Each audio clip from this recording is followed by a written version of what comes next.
Good morning, everyone. Good afternoon and good evening. This is Joseph Trevisani from WorldWideMarkets. Welcome to the new year, and we will see what kind of year we have, and we're going to view several things. What I'm going to try and do here today is, rather than projecting anything in particular for this currency or that currency, looking at chart, that's easy to do. You just take current trends and you project them forward. What I'm going to try and do is to illustrate some of the underlying changes or the underlying trends, both economic, where they come from, some of which I call seen and some of which I will call unseen. Perhaps I am unduly cribbing from the known and unknowns of several years ago. I'll say one thing, this is we have a trading operation here, of course, and no matter how much food you deliver to the trading room with hungry traders around over the Christmas holidays, it all disappears. We must have gotten 20 different packages from various businesses and that we do business with. There's almost nothing left. I went out there was one or two candy bars, and that's about it. Cannot keep food in a trading room. This goes back a long way. Okay. When we look at what's coming down the pike, what do we try and do as traders? With our day-to-day trading, of course, we look at, did I leave a page inside? Hold on one second. No, here it is. So the trends that we're looking at, what are we looking for? And where are they going to come from? As I said, I'm going to start with seen and unseen trends. I'm going to start with two that I don't think are going to be that obvious to people who are trading because they're not in the forefront of what we think about. I'll cover some of the GDP trends that I think are pretty obvious to everyone. And then I will cover what I think are probably remain the most important trends from history for the currency markets, and that's the central bank trends. And then I will look specifically at three different areas: what the dollar is likely to be up to, what the euro is likely to be up to, and what the causes are, and what the emerging markets are likely to be up to. Along the way, I'm going to cover some other things that I think, one other topic that I'm going to cover will be the famous black swans of several years ago, Nassim Taleb's concept. So let's get started. The two trends that I think, I'm going to highlight two that I think are going to have a potentially large effect on foreign exchange, although they're different types, but are not really highlighted as part of the FX market analysis. The first one, and this is a general trading idea. For the past 5 years, ever since the Fed, and in concert, or at least coincident with other central banks around the world, have both driven down interest rates, making it very difficult to find return, and in the case of the Fed, and somewhat the ECB, and certainly the Bank of Japan, have created and pumped massive amounts of liquidity into the world financial system to keep things afloat, to keep rates low. Traditional monetary policy at the margin, meaning near the zero rate band, which is where the U.S. Fed is and has been for 5 years, where the ECB is moving to and is getting very close, and where Japan has been for close to a decade. Traditional monetary policy at the zero band loses its effectiveness. You can't reduce rates anymore. So they have been pumping vast amounts of liquidity into the world financial system to achieve the same thing in the markets that they could no longer achieve with traditional monetary policy, that is reducing the Fed funds rate or the main finance rate, or I forget what the Japanese call theirs, or say the cash rate in Australia. The effect that has had on markets has been profound. Although it's very hard to trace or even to track, the markets have attracted, all the trading markets. The most recent example of this, of course, have been the emerging market currencies, of which I'm going to highlight with the real and the rupee, the Indian rupee, have attracted all sorts of speculative interest. Because those who are paid to manage money are judged on their return. And there is no place to go for return, even if you're looking to have your money managed conservatively. There's no place to look for return except the trading market. So that's where everyone turned. The best example of this, I know we've spoken about this on occasion, was the oil spike prior to the financial crash in 2007 and 2008. The world was heading into recession. It was pretty obvious. Everything was slowing, yet the oil price skyrocketed. That had nothing to do with economic factors and everything to do with speculative trading factors. Remember, we're all traders. It doesn't matter to us, particularly, why a currency or a commodity is moving. It only matters that we get on the right side of it. The markets are not designed to produce economic truth. The euro should be here, the euro should be there. Nonsense. The euro is where it is, and it is there because largely, though not exclusively, of the potential profit perceptions of the people involved in the market. So using that idea, if in the fall of 2007 or the spring of 2008, euro was heading, crude oil was heading to 150, it doesn't matter, and it didn't matter if it makes any sense economically. Every trader in creation went long that particular contract.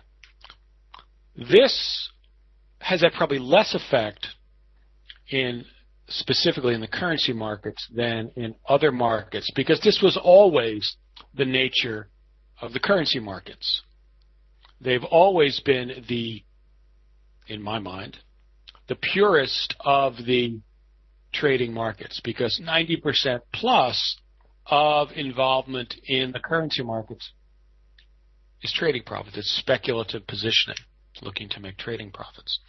So the idea that more and more people participate, more and more traders participate in a trading market is something that's hardly alien or unusual for the currency markets.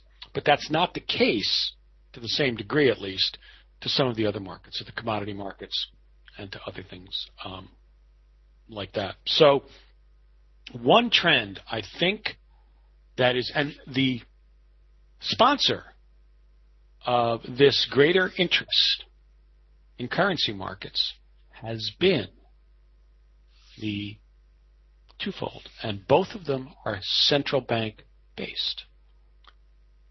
The zero bound at the interest rates, for interest rates, you can't make any money doing anything else. Can't make any money in fixed income.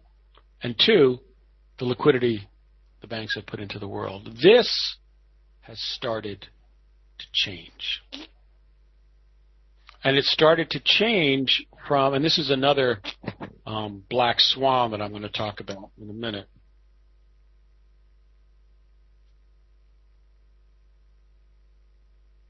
This has started to change from the U.S. side.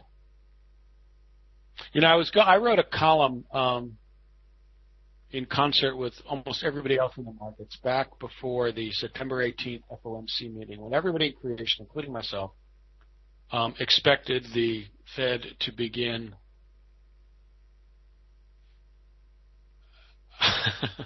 as always, as everyone knows who goes to my webinars, put all your comments about anything you'd like up on the board. I'll answer them as I can. I much prefer participation, as you've all heard from me before. I prefer a colloquium rather than a lecture. So please put any comments that you want up there. If by chance anything way off topic ends up on the board, I simply won't discuss it, but I will note it. I thank you all very much for taking the attention and taking the time to actually listen. And any participation as well. So the Fed is beginning to withdraw its liquidity. The expectation for the market now, of course, is that the Fed is going to be doing this $10 billion at every one of the next FOMC meetings, ending QE by December. There is a wild card in that, a black swan, which I will talk about near the end of the presentation. I wrote back, along with everyone else, back just before this meeting, I think I wrote a column in 6 reasons why the Fed will taper. Well, I was right. I was just wrong. The old line, give them a level and a time, but never both, or a time, but never both at the same time. Well, the Fed actually tapered in December, not in September. They skipped a meeting and did it later.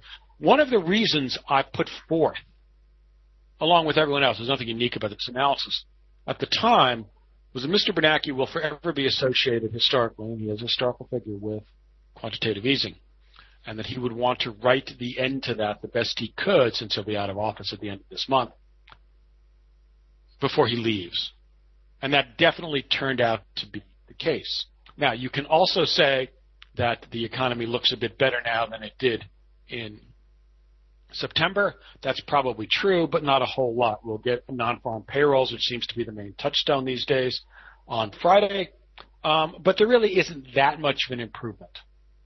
I think that the reason that the Fed pulled back then was primarily to warn the markets that if the interest rates, the bond market gets ahead of themselves, the Fed can crush them, cause them a lot of pain. That has happened, and interest rates in the U.S., especially the 10-year, have been restrained since then. So I think the economic reasons that the Fed pulled back were not economic. I think they were related to the bond market. And one thing I think the Fed did fear, and does fear, although much less so now after it basically pistol whipped the bond market back in September, is a very rapid rise in rates. Rapid being the key, not rise. We're going to look at some of the 10-year projections I have for you in a little bit, and you'll see why I mean this. So, the other side of that is something that I'll talk about near the end. It's one of my black swans. Its name is Janet Yellen. I read a long profile of Ms. Yellen, who I think I mentioned last time is from Bay Ridge, where my wife is from. Same high school, I think. Although a few years before. A long profile of her. And what it stressed, now there are other viewpoints on this, but I think it's true, is that she is an old-style Keynesian progressive interventionist. She has said, since she was nominated, she was confirmed earlier this week, she has said a number of times since she has been nominated, not just back in the day, but recently, that her focus is going to be employment. Well, the only thing the Fed can do about employment directly, nothing.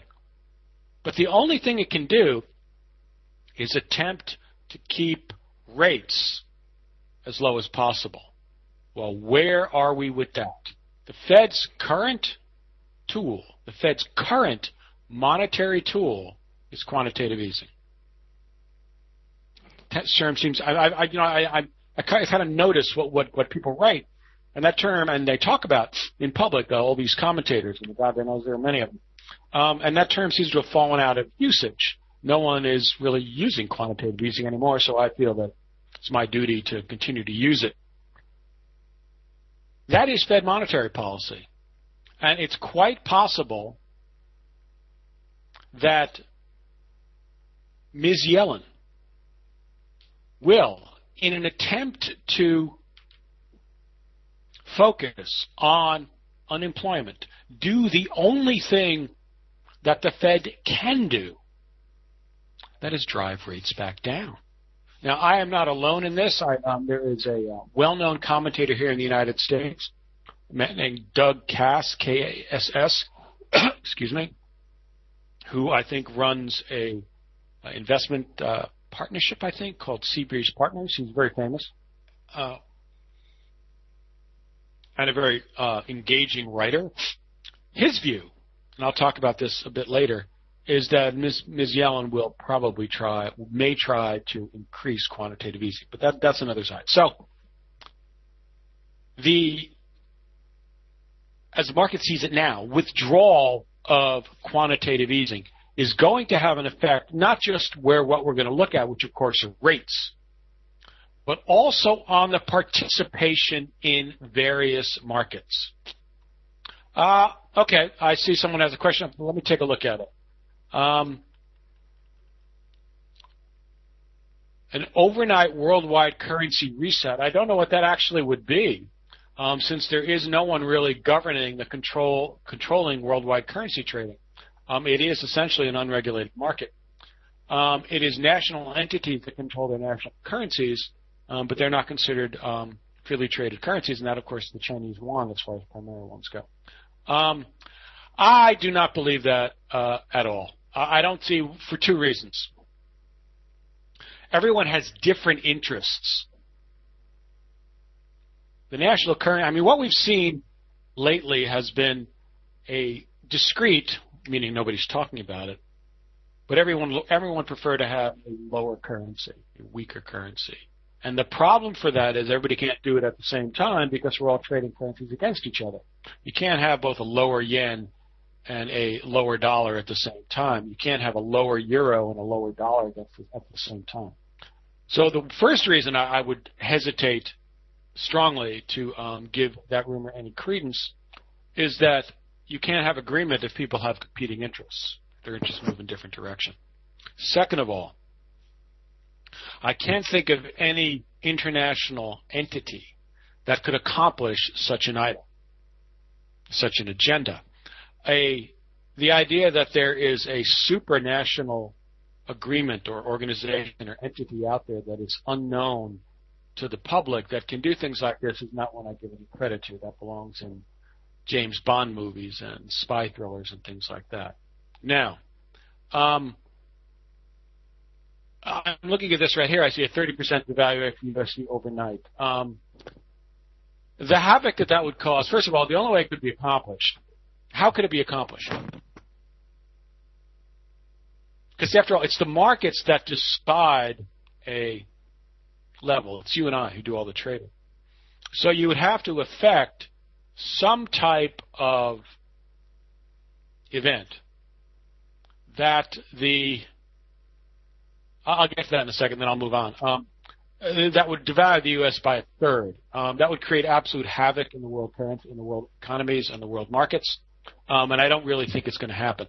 A new reserve currency backed by gold, I don't see it happening right now for the reasons that I just said.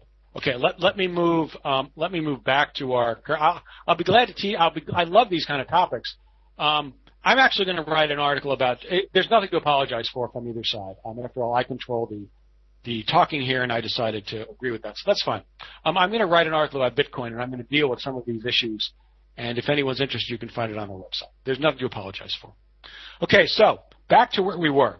The withdrawal of QE, which is the current market assumption, is that maybe they schedule me that way. You might be right. Is that the Fed will end the QE this year? It's going to be we're going to wind down $10 billion per month at each FOMC meeting, and what that will do, in addition to raising U.S. rates, and we're going to spend the longest time on looking at U.S. rates, it will withdraw interest from some of the commodity markets, probably from some of the FX markets as well. So some of the speculative drivers, you look at the world economy and you have to ask, why is oil at $95 or whatever it is, $93 a barrel? Again, because there has been heightened trading interest from so many quarters over the past 5 years, due largely to this idea that you can't balance out your portfolio, all of the things necessary. You've got to go for the return someplace. If you used to get 4% on your bond portfolio, and now you're only getting 1, and you have to make it up to compete with the other investors. There's only one, the other hedge fund managers, only one place to go. So that, I think, is one trend which is going to have its effect not only in the bond and the credit markets, but also in the trading markets, because there's going to be less interest and less focus. Least effect, as I said, in the currency markets. Another trend which I think is fascinating, absolutely fascinating, and far more important than I think is getting credit for, except in the oil patch, and that is what is going on with U.S. oil production. It's absolutely skyrocketing. The economic effects of this will ramify throughout the U.S. economy. Increased oil production, first of all, means more jobs and more high-paying jobs. It's spreading throughout the West, and the amount of reserves that the U.S. now has with current technology, meaning fracking and water injection technology, I believe are the greatest in the world, although I'd have to check that. But they're well beyond, exponentially beyond what they were thought to be just 5 years ago. What else does this do besides create U.S. jobs? And it does. People in this country, it's very easy. If you have, it's much easier in the United States to pick up and move, even though I suppose the attractiveness of the Bakken Shale and the Dakotas at the current time is probably, for a job, is probably a little less than it was a few weeks ago with the incredible cold that's come down. But be that as it may, it's very easy and very common in the U.S. for people to pick up and move. I just had some of my Italian relatives here, several groups of them over the holiday vacation.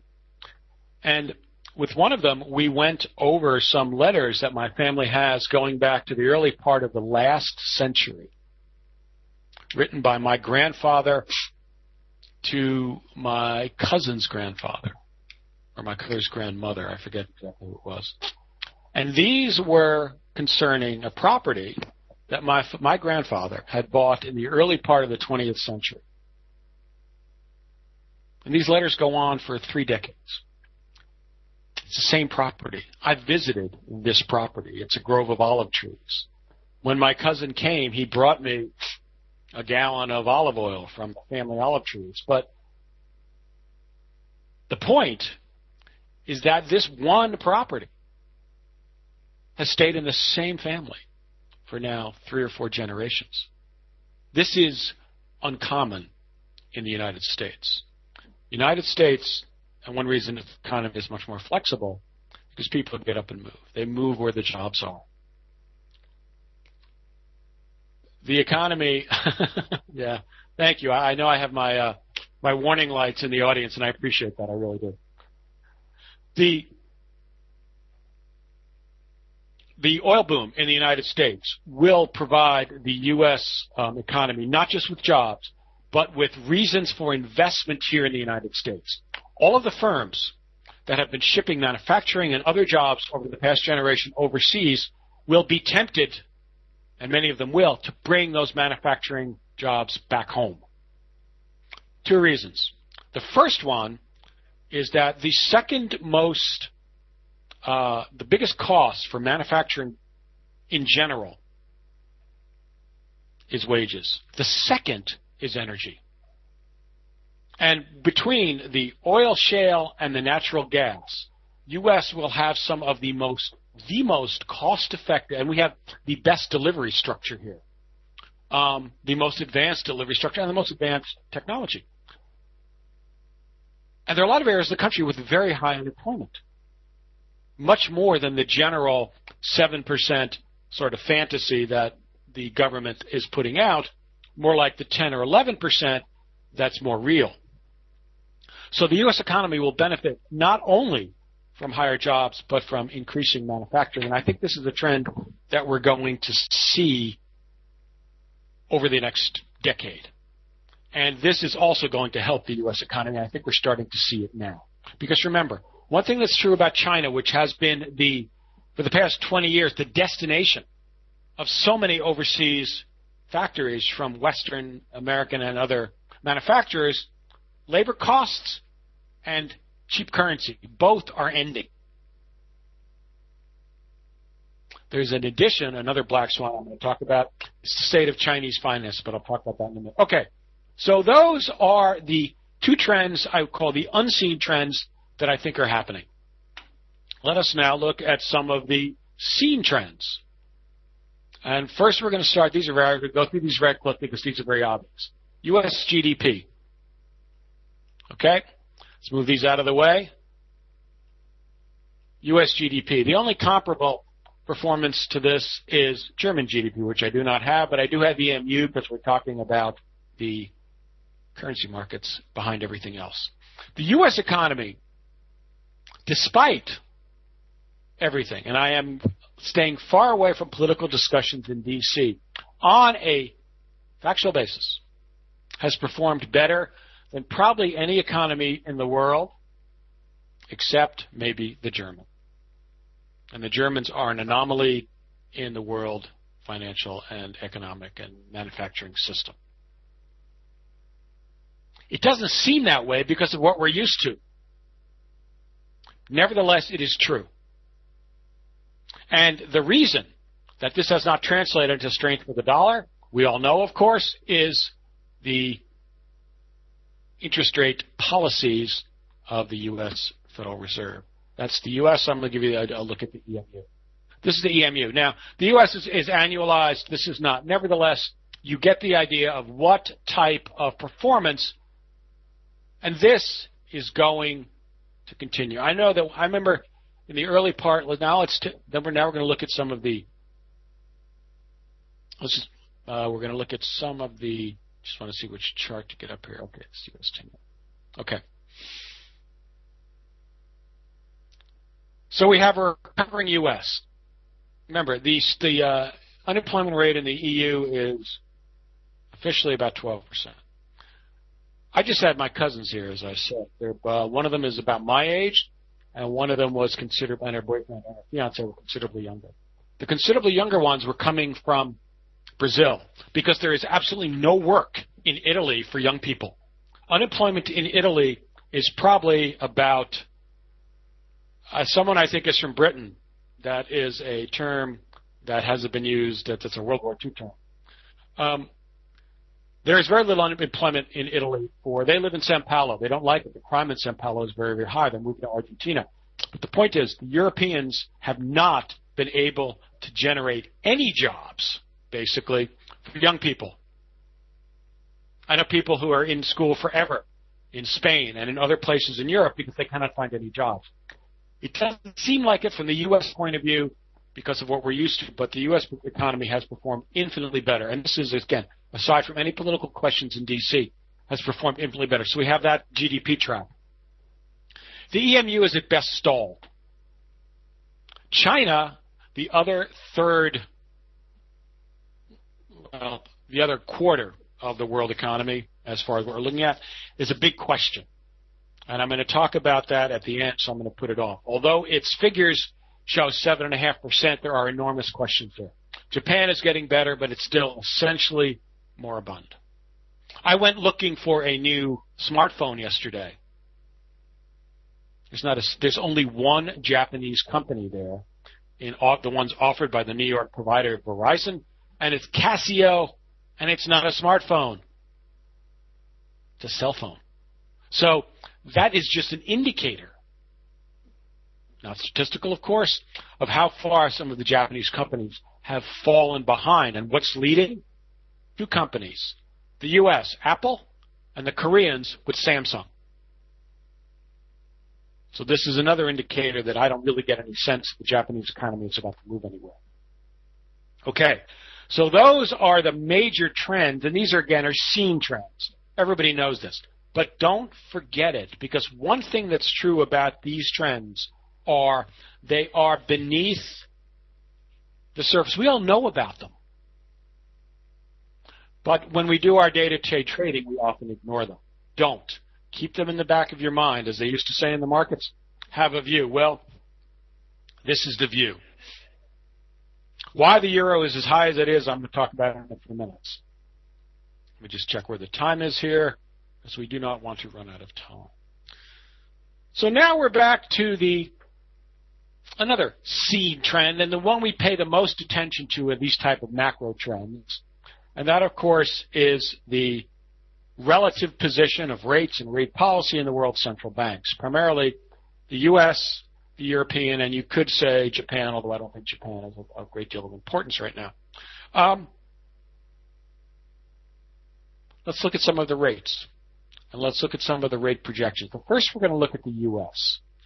So let us take a look at the 10-year. I'm not going to look at the actual Fed funds rate and I'm not even going to look at the ECB main refinance rate because we are at, come on, this is the mouse. We are at the zero bound.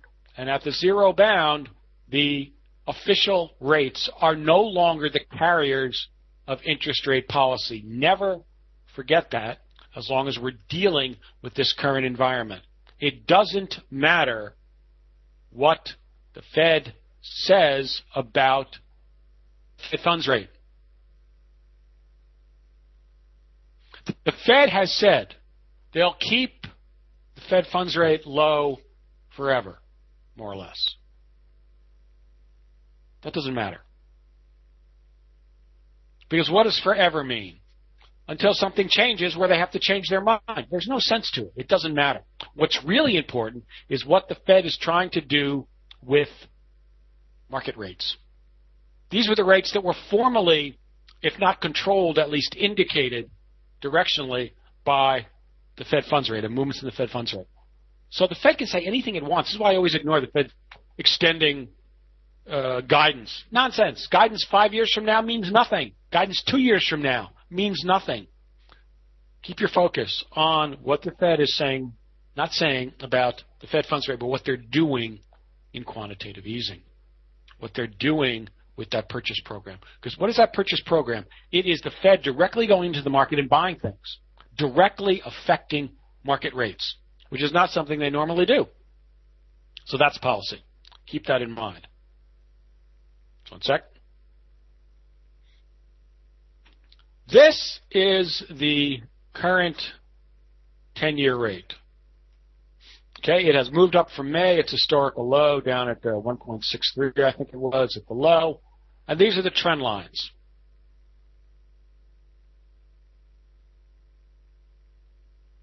This is the type of chart that will dictate currency values. Okay, this is where we are now. So we've got two lines here, one going back to October and one going back to this change back in May. As we noted last time, credit markets started to move before Mr. Bernanke in his May 22nd speech, which is right around here, said that the Fed could end QE, which in fact it has. The Fed and everyone who viewed higher rates when the Fed started talking, including myself, were right. When the Fed they got the timing a little wrong, but the Fed was sending a warning. When the Fed starts moving, so that aspect of Fed policy and the way Fed communicates, it has not changed. Don't bet against the Fed. You're looking right at it here. Okay, let's take a look at some of the projections on this. Now, this is a projection where this, do you want to take a quick look at this one? This is with the QE. We did that last time. We don't need that one. Okay, that was the 10-year. This is the 10-year with a projection out the end of the first quarter. Wow. Okay, so if we take the lower rate projection, which I think is the more likely one, we end up about 3.2% at the end of the first quarter. We take the higher rate projection, which I think the Fed would do everything, certainly with Ms. Yellen in charge, to prevent. We end up at 3.5% at the end of the first quarter. That is a very sharp rise. Okay, we would end up rising half a point in 3 months. The Fed is not going to permit that. Okay, let's take a look at the rise here with QE dates. Okay, look at this. This is the September 18th Fed where they said not to. But that's what they had said right here, right? They decided not to. So what was the rise from here? Okay? At July 10th, they seemed to reaffirm that they were going to do that. The rates went up to 3%, so they went up 0.4, almost 0.5% in that period. After that rise, June, July, August, September, after a half a point rise, more or less, in 4 months, the Fed said, oh, no, we're not. And they pulled back. So with that as a guide, I think it's highly unlikely that the Fed would permit another half a point rise from almost 3 to 3.5 in 3 months. Okay? And it's very easy for, yes, I will give you some forecast toward the end. And it's very easy for the Fed to prevent this. They just ramp up QE. Okay, so that's the 3-month projection. Let's take a look at the 6-month projection. Whoa. This is the 6-month projection. 3.6 in 6 months, which they might tolerate 4.27. I don't think that'll ever happen. Okay, so where do these things stand up when we look at historical rates for the 10-year? Come on. Okay, here's where they go. This is a 10-year, only a 10-year chart. If you stretch it back further, rates are much higher, a 10-year chart. These two rates, the 6-month, the 3-month on the lower bound, and the 6-month on the lower bound, I think are completely within both the historical realm, the lower end of the historical realm for the 10-year, and something that I think the Fed is willing to tolerate. So we can assume, I think, that the Fed will be continuing its rate project. Okay, this is a 10-year projection, or actually a projection on the Bund. That's the German 10-year. I use that simply because I don't think, as I said, that the ECB rates are worth anything, at least as far as projections go. And you can see that this is in a great deal lower than the type of projections. These are the 6-month projections. 2.21 for the Bund, and let's see what it is on the lower bound, because that's the one that makes sense. And the QE2 projection here, 3.69. That's a 1.5% differential between the two rates. Is someone going to tell me that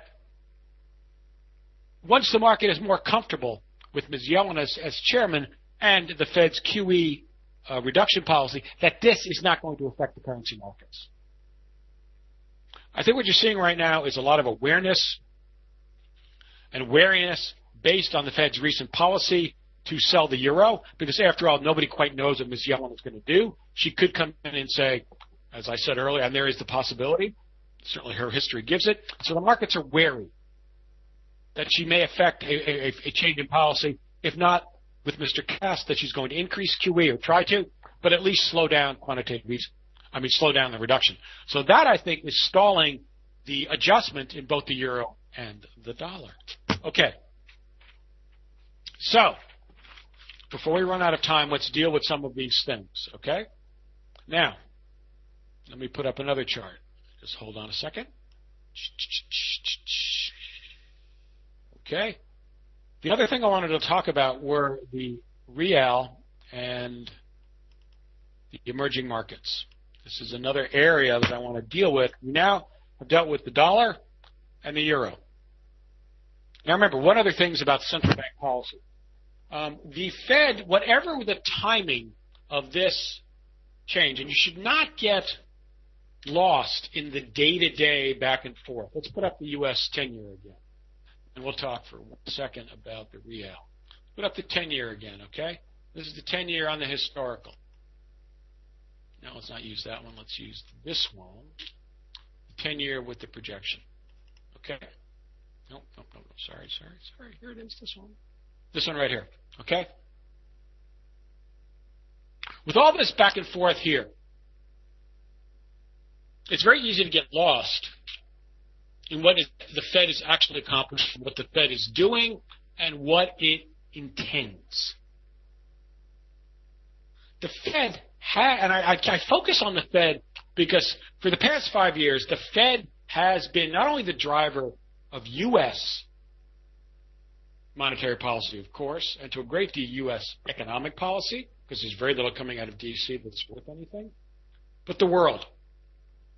Not only due to its dominant position as essentially the central bank for the world, but because philosophically, intellectually, it has led the way for central bank response to both the financial crisis, the recession, and the attempts to ameliorate the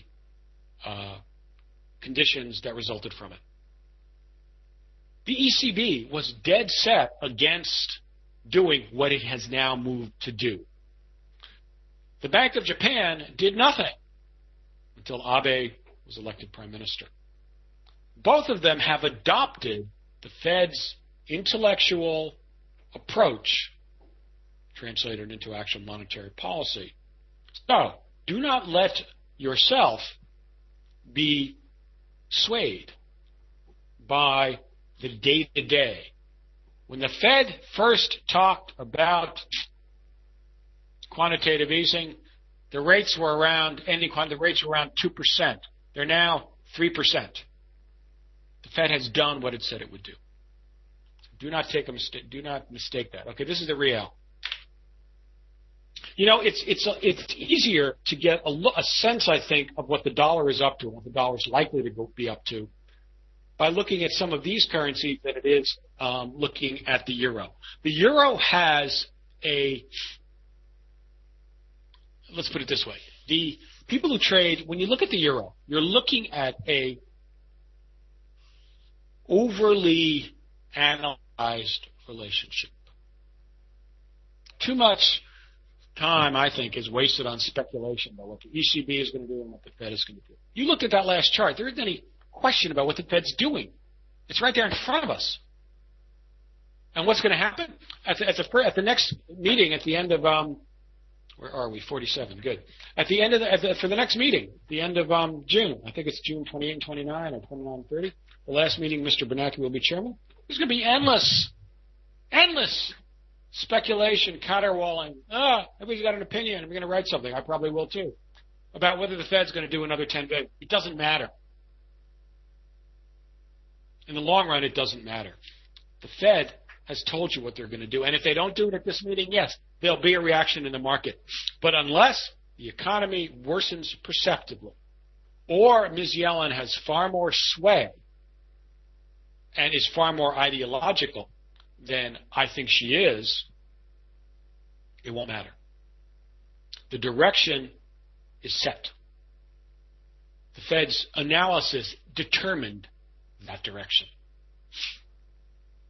So when you look, and you know, the ECB, because so much of the volume goes through the euro rather than the real, people spend a lot of time looking at too much time, as I said, looking at the analysis back and forth between what the Fed did this minute and what it did next minute, even though the general policy is set. Look at the real. Look at these two trend lines. These are not the trend lines of a weak dollar. They are not the trend lines of an increasing real. And the reason is standard economic. Standard economic and currency analysis. This may very well be the year, finally, after 5 years, of the return of standard economic comparative analysis as it relates to currencies. Economics and central bank policy. And that will be welcome. It also means that if you're looking for a prediction, the only prediction, let's take a look at the real, which is a little less, these charts are all from Bloomberg, by the way, which is a little less obvious. Bloomberg's pricing, as you can tell, is not nearly as accurate or as constant in the rupee as it is in the real. But nevertheless, you get the same direction. You get exactly the same chart, more or less. What do these charts look like? They look like this chart. The 10-year. Those are the charts. What do they not look like? Where's my euro chart? That's what they don't look like. That's the euro. Not, and that's why I say, as far as currencies go, I think you get a much better sense of what's actually going on in the dollar long term from a currency like the real than you do from the euro. The euro has been artificially supported, in my mind, by the emphasis on the rhetoric coming out and the over-analysis coming out of the two central banks.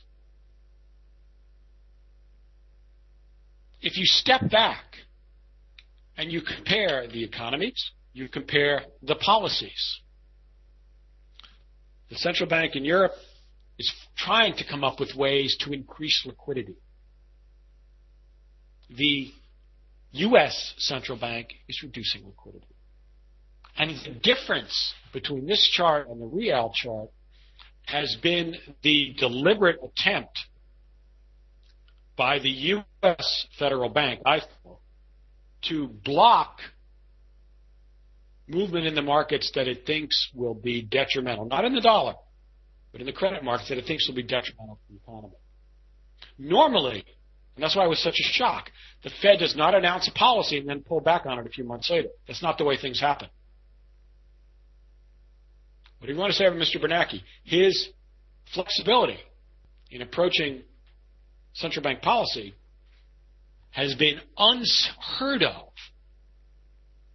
in central bank policy history. And this, I think, is another reason why the Fed has been the intellectual leader as far as central bank policy reactions to the currency problems. Okay, now, so there we go with what is happening. Back to macro trends. We're going to be wrapping up here in a minute.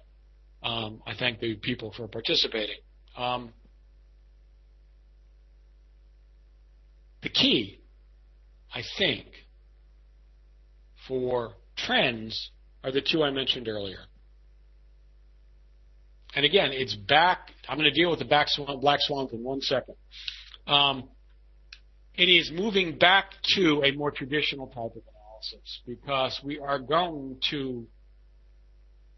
The Fed has been keeping deliberately central bank its rates as low as possible, and no one had any idea when they were going to change. Every analyst who's worth anything, including myself, has been saying that as soon as we start returning to a more normal policy, and it doesn't matter that it's quantitative easing, that it's purchases in the MBS and the Treasury market, it doesn't matter. What it matters is the change in the direction of policy. Waiting for $10 billion reduction at every FOMC meeting is no different in its effect on the markets and effect on currencies than if the Fed is in a tightening or a loosening cycle and waiting for that 25 basis point reduction at every FOMC meeting or every ECB meeting. It's no different. The policy direction is set. Once the markets, I think, are more assured that the Fed will keep to this policy, you will see the dollar strengthen appreciably against the euro. Okay, black swans. I think there are two primary ones right now. The first one I sort of touched on, but I'll touch on it again, and that is a la Doug Cass, Janet Yellen. It is difficult to tell. You know, the FOMC actually works by vote. It is possible for the chairman to get outvoted at an FOMC meeting and for the policy not to be enacted. If they put up at the next FOMC meeting, or say the first one that Janet Yellen is in charge of, which I think is in March, if the proposal is to continue to reduce, or say the proposal at the next FOMC meeting is to not to reduce QE by another 10 billion. And that gets voted down, which is possible. Then it's reduced by 10 billion, and that will come out. Because that will come out on the day that the Fed announces the vote and the who votes for what, which side, at that meeting.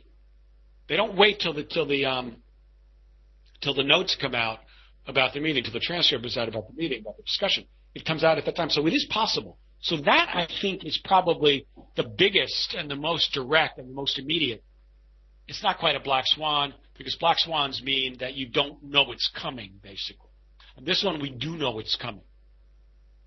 But it is a black swan in the sense that a Fed chairman being voted down, if this happens, I think 9 out of the 12 Federal Reserve districts vote, I believe, and they're rotating. I think the New York one always votes. The head of the New York, that's Dudley, and he is a supporter of quantitative easing. Some of the others are not, and there's a rotating votes on all of the others. I'm not sure exactly who's voting this time and how it lays out now. So that's one. It is possible. I think we've seen the January effect already. The basic January effect is that whatever happens in December gets reversed. Because the stuff that happens this is very true of the currency markets. This fall right here, January 2, the first big trading day, you don't get a lot of real trading on January 1 because in most of the world, and firstly the main financial markets, it is a holiday, so nobody's there. January 2. So you can see what you got on January 2. You reversed almost all of December. That is standard January effect. I've seen it over and over again. I mean, if I was looking to take a position at the end of the year, I would have done a contrarian position. It's one of the safer, maybe the safest contrarian bet you can probably make. It certainly has worked out. Look where we were, here and here. That's a very nice profit. So that's the primary January effect. You're seeing it you saw it pretty much in the in the equities as well, although it's a little separate effect. Okay, so that's what we do. So it is possible, as I said, a la Doug Koss and his column, that Ms. Yellen will attempt to move the Fed back, will dramatically attempt to move the Fed back to a pro-QE policy, maybe even increase it, especially if we don't get a good number at the end of the week, which I think is expected. That's one semi-black swan, shall we say. And it's a possibility. When you are in that kind of position, I don't know. Let me not speculate on that because I'm not running the Fed, so I don't know. The second black swan, I think, is the biggest one is the condition of the financial situation in China. China has largely sponsored and grown its economy the past 4 or 5 years through the shadow banking system. This has gotten some play lately, but China is largely an opaque system. It's very difficult to tell what's actually going on. Meaning, the Chinese have been lending money to corporations and entities to build factories, to build apartment buildings, do all sorts of things that boost GDP and keep people employed without any realistic sense that those loans will ever be repaid because the projects that they are funding are not economically viable. So all of those loans are going to come to a bad end. Many businesses are supported on these loans. There's still a huge state sector there that is highly inefficient. There have been 3 instances in the past several months of the Chinese overnight market practically freezing up. There's a very good article in the Journal about this 2 days ago, I think, called China Tightens Grip on Shadow Banks. It is possible. And remember, it won't take much for reverberations out of China, a bank failure, a week-long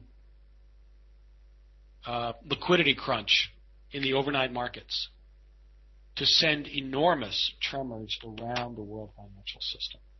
The U.S. may be looking better. Europe may be looking more stable.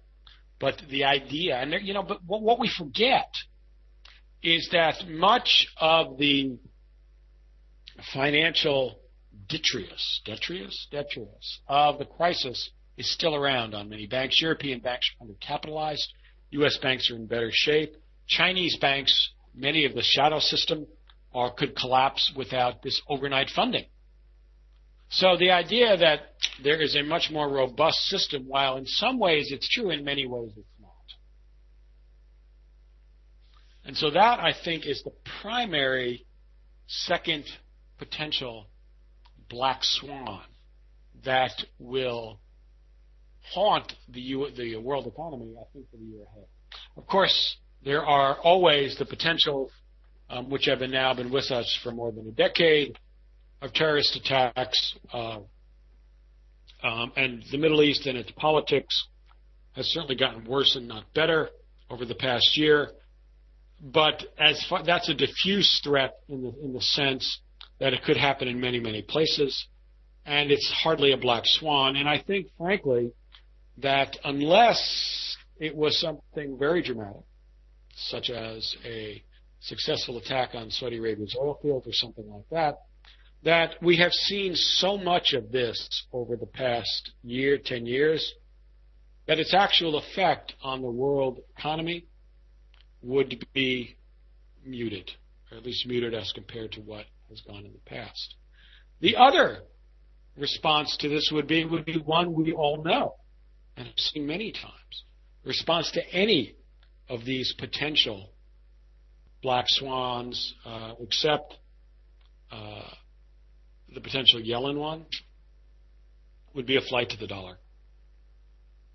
It would happen again, guaranteed. There's no place else to go. So those are my trends for the new year.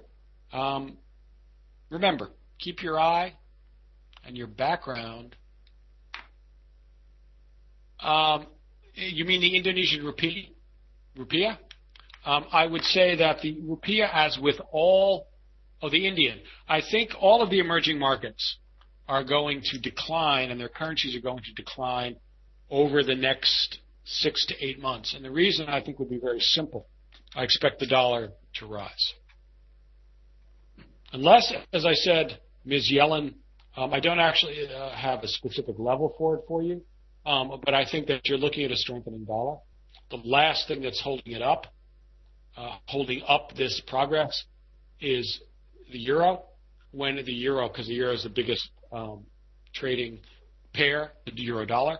When the euro cracks, as I suspect it will, unless Ms. Yellen does something, I think you will see a general movement stronger in the dollar based on the traditional and standard types of economic analysis. Economic strength in the country leading to higher rates. We have not done away with central bank policy and its effect on currencies. We have simply changed its expression from the central bank side. Okay, I thank you all very much for attending. It is most appreciated. I am, as always, highly complimented that people would take time out of their day to listen to what I have to say. I hope it has been instructive. It's been a little less humorous than usual, although there are other people might say it's never particularly humorous. Once again, I'd like to thank FX Street for the facilities and for the abilities to talk to you all. We'll be doing this again next month, actually later on this month, although I have not yet set the agenda. Thank you all very much for coming, and I hope you all have a lovely day.